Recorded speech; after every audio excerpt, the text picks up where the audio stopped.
জনাব তারেক রহমান সাহেব আজকে জাতীয় স্মৃতিসৌধে শহীদদের প্রতি সম্মান জানানোর জন্য যখন জাতীয় স্মৃতিসৌধে যাওয়ার উদ্দেশ্যে রওনা দেয়, তখন রাস্তার দুই ধারে মানুষ আর মানুষ উপচে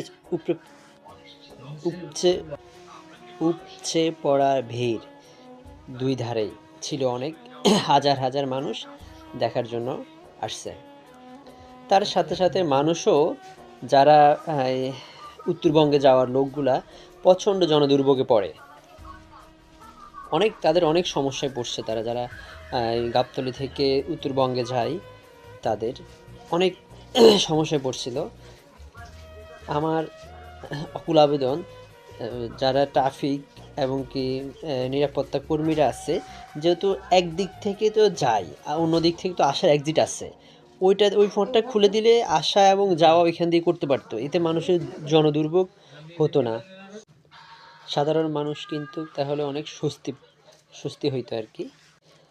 ট্রাফিক নিয়ন্ত্রণ কর্মকর্তা এবং কি ঊর্ধ্বতন কর্মকর্তা যারা জনাব তারেক রহমানের নিরাপত্তা দিয়ে থাকে আর কি, তারা এই বিষয়গুলো লক্ষ্য করলে ভালো হয় দেশ ও জাতির জন্য। এর পাশাপাশি এই কথাও বলতে চাই, যারা নিরাপত্তা কর্মী হিসেবে আছে তাদের আজকে দেখলাম তাদের যে অবস্থা, মানে ভাষায় প্রকাশ করার মতো না। বাংলাদেশ সেনাবাহিনী, পুলিশ, স্পেশাল ফোর্স ইত্যাদি ইত্যাদি বাহিনীগুলা প্রচণ্ড তারা এই পরিশ্রম করতেছে, অকুল পরিশ্রম তাদের।